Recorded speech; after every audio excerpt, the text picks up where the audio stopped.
Bonjour, je suis Florence Franks, je suis la fondatrice de la marque de mode Eriri Linen Editions et je vous donne la bienvenue sur Roots and Roots of Linen, les podcasts qui donnent la parole aux acteurs et aux amoureux de la filière du lin en Europe. Le lin est une fibre rare, précieuse, qui raconte une histoire de patrimoine, de territoire, de savoir-faire et de liens à une terre vivante et généreuse. Le lin est la fibre aux racines anciennes qui a bien pris la route de l'innovation et du futur. Je vous invite à me rejoindre sur Instagram, @eriri_editions, ou sur Facebook, @eriri.linen. N'hésitez pas à laisser vos avis, vos commentaires et 5 étoiles si vous appréciez les podcasts. Place à présent à l'épisode du jour. Aujourd'hui, je reçois Béatrice Brandt, directrice générale de la société Les Jacquard Français. Les Jacquard Français est un créateur et un fabricant de linge de maison haut de gamme depuis 1888. Situé dans les berceaux des traditions textiles des Vosges, les Jacquard Français allient, depuis toujours, l'art du tissage et la précision du geste, avec l'exception des matières et la créativité des motifs, pour créer des collections inspirées et inspirantes pour nos maisons, des collections poétiques qui invitent au voyage. Les Jacquard Français est donc une référence pour tous ceux qui aiment les beaux, l'excellence, la décoration, l'art de vivre slow et réfléchi. Il est également un acteur français engagé sur le plan environnemental et social. Son credo, créer des produits faits pour durer longtemps. Bonjour Béatrice. Bonjour. Pouvez-vous vous présenter s'il vous plaît? Eh bien, je m'appelle Béatrice Brandt, donc je suis la directrice générale de la société Le Jacquard Français depuis début 2017. Très bien. Quelle est l'histoire de Les Jacquard Français? Alors en fait, le Jacquard Français trouve ses origines dans les établissements Nathan Lévy qui ont été créés en 1888. Donc c'est déjà une histoire qui date de plus de 130 ans. Et il faut savoir que nous sommes implantés dans les Vosges et les Vosges sont une région, un massif montagneux qui est très lié à la tradition textile qui est ancestrale dans la région, qui s'explique en partie grâce à la qualité des eaux de ces rivières. Et donc spécialisés dans le tissage depuis toujours, les établissements Nathan Lévy ont connu des jours prestigieux alors au début du XXe siècle et puis malheureusement ont été marqués par la Deuxième Guerre mondiale au cours de laquelle l'usine a été détruite et puis reconstruite à la fin du conflit. À la fin des années 60, la société, le groupe Elis a racheté les établissements Nathan Lévy, c'est un groupe de blanchisserie industrielle et a créé la marque Jacquard Français qui a été déposée en 1974. Et à partir des années 70, en fait, on a vu l'émergence d'une approche différente de la décoration intérieure, parce que jusqu'ici, on va parler des nappes en particulier, qui sont vraiment au cœur de notre savoir-faire. Mais le linge de maison en général était principalement blanc ou écru, en coton ou en lin. Éventuellement, on pouvait avoir un dessin dans le tissage, mais on n'avait pas vraiment de couleur à cette époque sur le linge de maison. On a fait appel dans les années 70 donc à Primrose Bordier, qui était une styliste de renom et qui a bousculé les codes et fait entrer un style plus coloré dans les collections du Jacquard Français à partir de 78. Et ça a été le début d'une longue success story, puisque encore aujourd'hui, nous travaillons avec des stylistes qui émanent du bureau de Primrose Bordier. Donc voilà, donc c'est une histoire qui s'inscrit dans la durée. Le Jacquard Français, c'est une marque qui est patrimoniale, qui fait vraiment partie de l'art de vivre à la française. Et aujourd'hui, on fédère 120 salariés. Tous nos tissus sont tissés en France, dans nos ateliers dans les Vosges, à Gérardmer. Et on distribue nos produits dans chez plus de 1500 revendeurs à travers le monde, dont 400 en France. On est présent dans la plupart des grands magasins dans le monde. Donc voilà, donc on perpétue la technicité et le savoir-faire du tissage depuis désormais plus de 130 ans. Oui, donc comme vous avez bien expliqué, le Jacquard Français est une société de tissage. Qu'est-ce que les tissages? Alors, c'est pas facile d'expliquer comme ça à l'oral, sans faire un dessin, mais en fait, le tissu, c'est le résultat de l'entrecroisement de fils. Donc, vous imaginez des fils qui sont sur un même plan. Donc, vous imaginez des fils de chaîne qui sont en fait dans la longueur du tissu et des fils de trame qui passent à travers les fils de chaîne pour former le tissu au fur et à mesure. Alors, un moyen mémotechnique, c'est de dire que la trame, elle vient en travers. Et donc, le tissage, voilà, c'est cet entrecroisement de fils qui permet de former un tissu au fur et à mesure. Mais En fait, ça requiert d'avoir 6 à 7 000 fils en largeur pour former un tissu qui soit fin et des dessins qui soient précis. Donc la première étape, c'est de créer des rouleaux, on va dire de 600 fils en moyenne. Donc on en crée une dizaine qu'on va rassembler, donc réunir pour former une chaîne, donc un rouleau mère de 6000 fils. Ensuite, on va les encoller de façon, alors on les passe dans un bain d'amidon, de maïs, de pommes de terre, de manioc, en fonction des pays et des entreprises. On mélange différents amidons. Et puis, cet amidon va permettre au fil de chaîne de ne pas se casser et d'avoir une meilleure résistance lors du tissage. Donc, ce sont des matières naturelles qui seront, après le tissage, une fois que le tissu est créé, qui seront retirées au cours d'une étape d'ennoblissement. Donc, une fois que le tissu est monté, que la chaîne est montée sur le métier à tisser, donc les fils de trame passent au fur et à mesure, ce qui nous donne un tissu. Ensuite, on fait un contrôle qualité pour éventuellement retirer quelques petits défauts qui auraient pu apparaître pendant le tissage. Et ensuite, donc, le tissu est ce qu'on appelle ennobli, c'est-à-dire qu'on va lui apporter des traitements pour transformer le tissu brut en un tissu prêt à être confectionné. Alors, cet ennoblissement, donc on va retirer cet amidon, on va pouvoir apporter éventuellement un traitement pour éviter que le tissu rétrécisse. Donc en fait, on va tout faire pour stabiliser le tissu parce que le coton ou le lin que nous utilisons, ce sont des matières naturelles et donc ça bouge au cours des lavages et pour avoir des produits qui soient stables dans le temps parce que nous, nos produits se passent de génération en génération, pour pouvoir obtenir cette qualité, il faut apporter des traitements qui sont des traitements mécaniques, donc il y a pas forcément de chimie, mais pour garantir un rendu optimal. Est-ce que vous pouvez faire un petit topo des armures les plus courantes? Lorsque le tissu se forme, vous avez différents types de tissus. Alors, en fait, en fonction de la façon dont on va faire passer le fil de trame, on va pouvoir obtenir des armures différentes. Alors, l'armure, ça n'a rien à voir avec les chevaliers. C'est simplement, vous avez par exemple une armure de toile. Alors, la toile, c'est souvent ce qui est utilisé sur des chemisiers, par exemple, ou des chemises d'hommes qui peuvent être imprimées par la suite, par exemple. Mais donc voilà, la toile, ça s'utilise aussi dans des draps par exemple ou pourquoi pas aussi sur des nappes, alors pas celle du jacquard en général mais pourquoi pas, ou des rideaux ou des choses comme ça. La toile c'est une armure qui n'est pas forcément très souple, alors évidemment ça dépend de la taille du fil, ça dépend de si elle est très serrée ou pas, etc. Donc il y a plein de critères qui entrent en jeu, mais voilà, on va avoir un tissu potentiellement un peu plus rigide. Ensuite vous avez le serger. Alors le serger, donc si vous voulez déjà la toile, le fil de trame passe un coup au-dessus, un coup au-dessous du fil de chaîne. Et ça de façon très linéaire et régulière.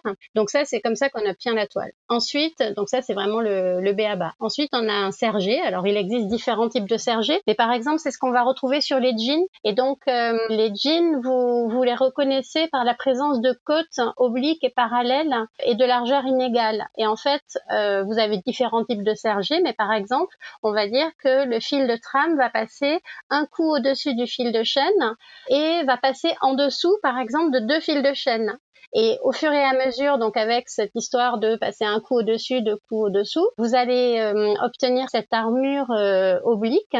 Et donc ici, on va avoir un tissu qui va être très résistant. Donc c'est pour ça qu'on l'utilise pour les jeans et plus souple qu'une toile. Et ensuite, on va avoir une autre armure, alors qui est souvent un faux ami, parce que on va appeler ça le satin. Le satin, il y a beaucoup de gens qui considèrent qui croient que c'est une matière, comme la soie par exemple.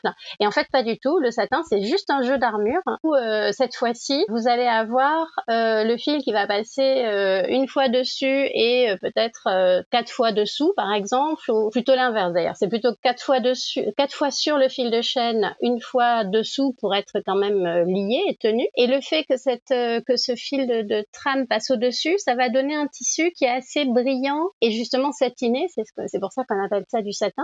Et là, on a une armure qui est beaucoup plus fragile, donc puisque le fil est beaucoup moins lié, en fait, le fil de trame est beaucoup moins lié au fil de chaîne, et donc on va avoir un tissu plus fragile, mais aussi plus brillant. Alors évidemment, là aussi, ça dépend des fils utilisés, mais en général plus brillant. Donc ça, tout ça, ce sont, la toile, le serger, le satin, ce sont des armures de base. Et ensuite, on peut, grâce au métier jacquard, puisque le jacquard français, on va parler du jacquard. Avec un métier jacquard, en fait, les dessins sont obtenus mécaniquement grâce à un effet d'armure, c'est-à-dire qu'on ne vient pas imprimer des motifs, mais les motifs sont tissés dans le tissu lui-même avec un jeu d'armure, c'est-à-dire qu'on va avoir des jeux de satin, donc le fil va passer de façon très aléatoire sur ou sous le fil de chêne, et grâce à ça, on va pouvoir obtenir des motifs de fleurs, des motifs ornementaux, où on peut absolument tout tisser. Et voilà, on a ce jeu d'armure qui fait apparaître des effets de relief et les motifs sur le tissu. Et la spécificité du jacquard, c'est que les motifs se voient aussi bien à l'endroit qu'à l'envers. Alors évidemment, à l'envers, on voit le négatif. C'est comme si on faisait le positif et le négatif sur une pellicule photo. Là, c'est la même chose, mais donc on a l'endroit et l'envers qui sont parfaitement symétriques. Et justement, comme vous avez dit, le jacquard français fait bien référence au tissage jacquard. Quelle est l'histoire brièvement de cette technique et quelle innovation a-t-elle apporté à l'époque? Alors en fait, le terme jacquard vient, c'était une technique de tissage qui a été inventée au 19e siècle par Joseph-Marie Jacquard. En fait, c'est un métier à tisser qui est en deux parties. On a le métier à tisser traditionnel qui est en bas, et au-dessus, on a ce qu'on appelle une mécanique jacquard qui va, un petit peu comme des marionnettes, en fait, faire baisser ou lever le fil de chêne, fil par fil, indépendamment. Et c'est comme ça que le fil de trame va pouvoir passer au-dessus ou au-dessous le fil de chêne. C'est parce qu'en fait, il y a cette mécanique jacquard qui est programmée et qui permet de faire passer par un mouvement de lève et de baisse du fil de chêne qui va pouvoir laisser passer le fil de trame là où il faut pour obtenir les armures différentes et composer le tissage et donc les motifs originaux. Un synonyme des tissus jacquard sont les tissus damassés, qui vient de Damas en Syrie d'ailleurs. Et voilà, c'est un tissu damassé ou un tissu jacquard. Donc c'est une vieille histoire, ça aussi. Oui, ça permet de créer des motifs très compliqués, très élaborés. Absolument. Et en fait, si vous voulez, par le passé, on utilisait des cartons, un petit peu comme dans les orgues de Barbarie, avec des trous qui disaient à chaque fois si le fil de chêne devait se baisser ou pas. C'est-à-dire que s'il y avait un trou, le fil de chêne se baissait. S'il n'y avait pas de trou, le fil de chêne était bloqué et ne pouvait pas se baisser. C'est vraiment la même mécanique que sur une orgue de Barbarie. Donc, on avait des cartons qui étaient des vrais cartons, dans la matière du carton. Et aujourd'hui, tout ça est fait par ordinateur, mais exactement avec le même principe. Nous avons des infographistes qui définissent pour chaque croisement de fil, donc vous imaginez le travail que ça représente, pour chaque croisement de fil, un peu comme un pixel sur un dessin ou sur une photo, vont dire là, on fait croiser tel fil et telle couleur de fil. Parce qu'en fait, on peut avoir une multitude de couleurs de fil en chaîne et une multitude de couleurs de fil en trame. Et à chaque fois qu'on associe deux couleurs de fil différentes, on obtient une couleur différente. Et donc, vous pouvez obtenir des dessins d'une richesse infinie, justement par ce travail très minutieux de nos infographistes qui définissent chaque croisement de fil. C'est très intéressant. Et justement, le tissage est tout un art, hein, vous venez de l'expliquer. Et dans votre site, vous mentionnez l'effet qu'un article prend au moins 6 mois de travail. Quelles sont les étapes nécessaires pour créer les plus beaux tissages? Alors en fait, on crée à peu près 20 nouveaux modèles par an et on crée de nouvelles harmonies de couleurs aussi en fonction des modes, donc à peu près 60 nouvelles harmonies de couleurs par an. Quand on dit que le travail dure au moins 6 mois, c'est même plutôt un an parce que là par exemple, nous sommes en train de valider les dessins pour printemps-été 2021. Donc fin février, en février, nous avons briefé nos stylistes sur nos besoins et nos envies pour printemps-été 2021. Suite à ça, elles ont créé des dessins en noir et blanc qu'elles nous ont soumis, qu'on a retravaillé, etc. Suite à ça, mais là au mois de mai, on va choisir les couleurs qu'on souhaite. Donc elles vont nous proposer des harmonies coloristiques et donc on va les valider ensemble. Suite à ça, nos infographistes vont traduire ces dessins en langage jacquard. Donc c'est ce dont je parlais juste avant. Donc ça peut prendre, en fonction de la complexité des dessins, pour un torchon par exemple très dessiné avec un joli motif de gravure, ça peut prendre 3 semaines pour une personne. Donc c'est vraiment des choses qui prennent du temps. Et puis à partir de là, on va commencer à tisser au mois de juillet pour vendre des produits à partir de janvier 2021. Pourquoi? Donc ça veut dire qu'en juillet en juin on va commander les fils. En juillet on va commander et les faire teindre. En juillet, on va commencer à faire les rouleaux de chaîne. Donc, on va faire. Alors, il y a plusieurs étapes. Ça commence par le bobinage du fil. Ensuite, on a lourdissage, donc ce qui permet de créer les rouleaux de 600 fils qui vont ensuite être réunis et puis encollés, donc former des chaînes de 6000 fils.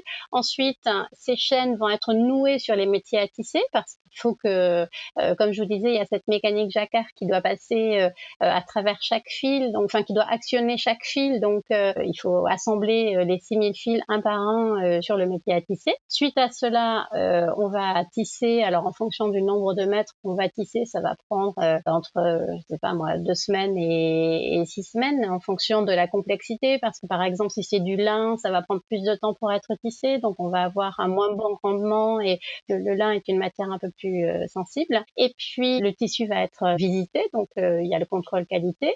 Suite à cela, le tissu va être ennobli. Alors, sachant que il peut y avoir plusieurs types d'ennoblissement, mais par exemple, on va donc le désencoller, apporter les traitements mécaniques anti-retrait, mais on va pouvoir aussi les faire enduire pour certaines, par exemple pour des nappes enduites pour un usage quotidien. On va apporter une onduction acrylique, donc ça va prendre aussi 3 semaines de plus. Et puis ensuite, on va couper les rouleaux de tissu, les confectionner, donc les coudre, faire des ourlets, rajouter les étiquettes, les emballer, etc.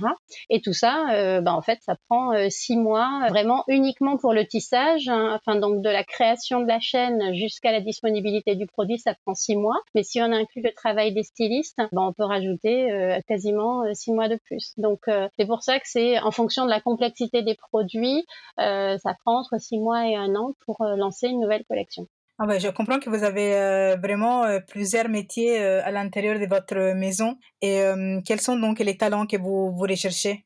En fait, au fil des collections, chaque métier, comme vous le dites, est très spécifique. Ce sont vraiment des gens qui ont un savoir-faire très particulier et qui ne s'apprend plus à l'école, malheureusement. Il n'y a plus d'école de tissage. Alors, il y a des écoles qui forment des ingénieurs textiles, mais par contre, des tisserands, des noueurs, des ourdisseurs, des encolleurs, ce sont autant de métiers et de gestes qui s'apprennent en fait d'homme à homme. Donc, en fait, on recrute plus des personnalités, donc des gens qui, il peut y en avoir qui ont travaillé dans des tissages par le passé, mais il y en a de moins en moins parce que malheureusement, beaucoup d'entreprises ont fermé et donc on n'est plus très nombreux à fabriquer, à tisser en France. Donc, on recrute plutôt des personnalités, des talents, des gens qui ont envie de travailler, qui ont envie d'apprendre un nouveau métier et de s'investir là-dedans et de s'inscrire dans la durée aussi parce que comme on met 6 mois à 1 an pour former quelqu'un, il faut évidemment qu'il reste longtemps si on ne veut pas perdre notre savoir-faire. Et donc, on a organisé un programme de tutorat avec des contrats de professionnalisation. Et donc, nous avons nos anciens qui sont tuteurs des nouveaux et donc ils les forment selon des plans de formation très précis avec une checklist de tous les gestes que le nouveau doit savoir maîtriser pour être autonome. Et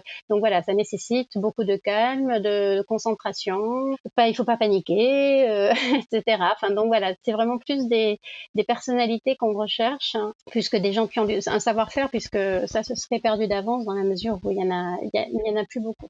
Parlons un peu de la matière. Comment choisissez-vous les plus belles qualités des fils? Alors, on utilise principalement du coton et du lin. Donc, en coton, on va prendre du coton qui est en numérométrique 28. Donc, c'est un coton qui est assez fin. C'est un coton peigné. Donc, alors, on a différentes origines pour le coton parce qu'on préfère multiplier les origines pour avoir la meilleure stabilité dans le temps. Parce que le problème, c'est que c'est toujours risqué d'avoir un seul et unique approvisionnement pour le coton. Donc, on préfère multiplier les sources. Mais donc, on a des fils qui sont fins, qui sont peignés, c'est-à-dire qu'on va enlever toutes les petites fibrilles, toutes les petites fibres qui dépassent. Et c'est ce qui va apporter une brillance et une précision qui est assez incomparable pour la réalisation de nos dessins. Parce que comme le dessin est formé par l'armure, si on avait des fils un peu gros et un peu poilus, si vous voulez, le dessin serait imprécis. Alors que là, vraiment, on a un dessin qui est vraiment très, très précis. Et ensuite, pour le lin, là aussi, on utilise du lin qui est très fin. Alors cette fois-ci, c'est plutôt un numérométrique 26 et ça nécessite une filature au mouillé parce que en fait, une filature à sec ne permet pas d'obtenir des fils aussi fins. Et alors que quand on mouille le fil, ça permet de l'étirer un petit peu et donc d'avoir un fil un petit peu plus fin. Et donc là aussi, d'avoir des fibres très longues, très fines et brillantes et donc les dessins les plus précis possibles. Et donc là aussi, les filatures au mouillé, il y en a plus beaucoup. Heureusement, on a encore une filature en Italie qui fait ce genre de choses, mais donc c'est un lin qui vient du nord de la France ou de Belgique ou des Pays-Bas. Enfin voilà, on est sur un petit cœur comme ça entre le nord de la France et le bas des Pays-Bas. Et voilà, et donc c'est filé en Italie. À Gérardmer, on n'est pas très loin de l'Italie. Ça reste un circuit court. Et qu'est-ce qui vous inspire pour créer vos collections? Alors en fait, nos stylistes imaginent chaque année donc 2 collections, comme en prêt-à-porter. Nous avons une collection printemps-été, une collection automne-hiver, qui sont composées de modèles et qui sont inspirées des saisons et des tendances. Alors évidemment, les tendances, elles sont souvent un peu lourdes, c'est-à-dire que d'une saison à l'autre, il n'y a pas de rupture non plus. Les tendances, elles évoluent avec le temps, au même titre que les couleurs, c'est-à-dire que par exemple, on va avoir un bleu. Alors ça fait quelques années là qu'on voit un bleu pan qui est pas mal utilisé, qui est un bleu assez vert et assez profond. Et ces couleurs, en fait, évoluent d'une année sur l'autre. Donc, le bleu va tirer de plus en plus vers le vert ou de moins en moins, etc. Et donc, voilà, on a des couleurs comme ça qui évoluent. Et souvent, nos collections sont une invitation au voyage. Elles racontent à peu près toujours une histoire, c'est-à-dire on n'est jamais sur des dessins purs et durs. Enfin, on a toujours un souvenir, un voyage, des motifs ornementaux qui vont rappeler une époque. Et en fait, c'est vraiment ce qui va participer à créer l'âme et l'esprit de sa maison. C'est-à-dire que si on a à cœur, je ne sais pas moi, un voyage aux Indes ou en Égypte ou je ne sais quoi, en fait, on va avoir plaisir à recréer dans son intérieur cette ambiance. Et l'intérêt de nos produits, c'est qu'on peut en changer au gré de ses envies. C'est-à-dire quand vous achetez une nappe ou un torchon, en fait, vous allez en changer régulièrement et c'est toujours un plaisir de ressortir un produit au gré de son envie. Donc c'est pour ça qu'on a différentes thématiques qui évoquent souvent des souvenirs ou qui sont assez oniriques et voilà. Donc on a aussi des collections qui sont intemporelles et sophistiquées, qui sont avec de jolis motifs ornementaux, des motifs de sculpture ou de volutes ou des choses comme ça, qui sont intemporelles et qui sont porteurs de chic à la française en fait, et donc qui traversent les époques et donc c'est toujours un plaisir de se réunir et de partager un moment autour d'une belle nappe en fait. Et donc, par rapport au lin, quelles caractéristiques appréciez-vous de cette fibre et quels sont les articles confectionnés en lin qu'on peut retrouver dans votre gamme? Eh bien, le lin, pour nous, c'est vraiment synonyme de chic et d'élégance. Alors, hormis évidemment tous les bénéfices dont on a parlé juste avant, de proximité géographique, le fait que ça pousse dans nos régions, que ça ne nécessite pas d'eau pour pousser, etc. Enfin, donc il y a plein de bienfaits qui sont liés au lin. Mais hormis toutes ces bonnes choses, en fait, pour nous, le lin, c'est vraiment la fibre qui va apporter le côté le plus grandiose à une nappe. C'est-à-dire qu'on va vraiment pouvoir avoir des nappes, des grands soirs, des déjeuners grand style, des dîners amoureux, des choses qui sont très belles et très travaillées parce qu'on a une matière qui est assez brillante et qui finalement n'est pas si difficile que ça à repasser parce que ça, on croit toujours que le lin est un enfer au repassage et en fait pas du tout. Les lins qu'on utilise, comme ils sont fins, en fait, ils se détendent très vite et moi, il y a même des nappes que je passe en machine et que je remets directement sur la table sans les repasser et qui vont très bien directement comme ça. Enfin, pour moi, le lin, c'est vraiment une matière très noble. On l'utilise aussi tout récemment. On a créé une collection de linge de toilette en nid d'abeille en 100% lin aussi, qui s'appelle Lula. Et puis récemment, on a créé Symphonie baroque, Cabaret, Jardin d'Orient. Et puis on a des collections iconiques qui existent dans le catalogue du Jacquard depuis plus de 30 ans, comme Tivoli par exemple. Sinon, on a Siena ou Venezia. Enfin, vous voyez des noms qui sont très évocateurs de voyages et de souvenirs. Enfin, on a beaucoup de collections en lin et c'est un savoir-faire qui est assez unique en Jacquard. Le Jacquard français est labellisé Entreprise du patrimoine vivant Et pour ce qui concerne les lins, les fils sont labellisés Masters of Linen. Quelle valeur voulez-vous transmettre? Eh bien, pour moi, l'EPV, enfin l'entreprise du patrimoine vivant, c'est vraiment une marque de reconnaissance de l'État qui permet de distinguer les entreprises françaises au savoir-faire artisanaux et industriels d'excellence. Donc, c'est une grande fierté. Le jacquard français, comme je l'ai déjà dit, est une marque patrimoniale et donc le fait de détenir le label EPV, c'est vraiment un gage de reconnaissance. Et pour nos produits en lin, on a choisi de les faire certifier par Masters of Linen parce que c'est la garantie d'une traçabilité européenne du lin, de la plante jusqu'au fil et jusqu'au tissu. Et voilà, je pense que c'est important de pouvoir véhiculer ces valeurs et avoir les circuits les plus courts possibles. Ça fait aussi partie de nos engagements d'avoir une fabrication française et donc la plus réfléchie possible. Et ensuite, on a un partenariat avec la coopérative Terre de Lin, dans laquelle les ligniculteurs s'attachent à conserver un savoir-faire spécifique en faisant évoluer les pratiques en termes de production, de respect de l'environnement et d'engagement sociétal. Donc voilà, pour nous, ce sont des labels qui sont importants. Et comment appréhendez-vous les défis présents et futurs, justement par rapport au développement durable?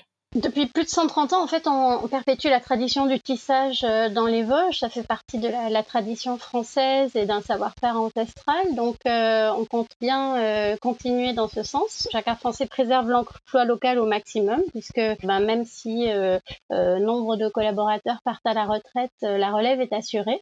Et donc, voilà, on continue à former des gens aux gestes anciens pour pouvoir perpétuer cette tradition. Ensuite, on a une charte achat responsable et éthique qui est adoptée par tous nos fournisseurs, qui est pour nous quelque chose d'important aussi parce qu'on on veut travailler avec des gens sur lesquels on puisse compter. Et comme nos produits sont faits pour durer, choisir une production française, c'est aussi limiter au mieux l'impact écologique, les émissions liées au transport, etc. Donc voilà, tout ça, c'est important. Et puis, la plupart de nos tissus sont aussi labellisés Ecotex 100, donc ce qui permet d'être une garantie aussi de produits qui limitent l'usage de substances dangereuses pour la santé et pour l'environnement. Bien entendu, toutes nos teintures sont REACH, toutes les chimies utilisées par nos sous-traitants sont REACH. Enfin, voilà, on fait tout ce qu'on peut pour avoir l'impact moindre. Et puis voilà, on essaie d'utiliser des matières et des colorants qui garantissent une qualité stable dans le temps, avec des tissus qui ne se déforment pas, des motifs qui ne s'effacent pas puisqu'ils sont tissés dans la masse. Ensuite, on ne jette rien. Donc, quand on a des défauts dans des tissus et donc des produits qui ne sont pas vendables en tant que tels, on réutilise des morceaux de tissu pour faire des trousses, des pochettes, des petits articles qu'on fait fabriquer par des établissements et services d'aide, donc des ESAT, qui sont situés à proximité de la manufacture, donc en Alsace ou dans les Vosges. Et puis, on est aussi partenaire de plusieurs petites entreprises qui font de l'upcycling à partir de tissus d'invendus, par exemple, et donc qui offrent une belle seconde vie à nos produits. Donc, par exemple, Gaëlle Constantini, qui est une personne pleine de ressources et qui crée des collections à partir de tissus donc d'invendus comme ça. Et je trouve que ce sont de belles initiatives et on les encourage vivement. Donc voilà, ça fait partie des belles entreprises qu'on essaie de mettre en œuvre. Oui, c'est chouette. Oui, vous avez des très belles collaborations avec d'autres partenaires, d'autres structures, d'autres projets, entrepreneurs. Oui, c'est ça. En fait, donc ça, c'est plus dans une idée d'upcycling, mais après, on a aussi créé des partenariats avec différentes sociétés. Alors, la dernière en date, c'était avec Simsoap, qui est une petite société parisienne qui crée des savons. Donc, ils fabriquent à Paris. Donc, on est vraiment sur une petite entreprise, mais ce sont des savons qui sont très jolis, très artistiques et qui sont dans des couleurs assorties à notre linge de beauté. Donc, ils sont avec une parfaite harmonie dans les salles de bain. On a aussi, par exemple, Brun de Vian-Tyran, qui est une belle manufacture qui crée des couvertures, des plaids, etc. Donc en laine, principalement en laine, et avec laquelle on a travaillé pour créer des produits à nos deux noms, donc c'était une vraie collaboration, au même titre que le slip français, avec lequel on avait fait une collection de tabliers torchons, ou avec la Cornue, pour laquelle on a développé une collection de tabliers et torchons également. On a fait une collaboration aussi avec Swarovski sur des collections de nappes, etc. Donc, on essaie de trouver des collaborations qui soient justes, hein, et qui apportent de la valeur aux deux entreprises, en fait, parce que l'idée, c'est pas uniquement d'être bénéfique à l'un ou à l'autre, mais il faut que ça serve les deux intérêts. Et donc, voilà, on fait pas n'importe quoi. On essaie de faire les choses de façon réfléchie et de pas en faire trop non plus, parce que ça ne sert à rien de démultiplier trop de collaborations. Comme vous avez dit, il faut toujours trouver la collaboration qui va apporter une vraie valeur ajoutée.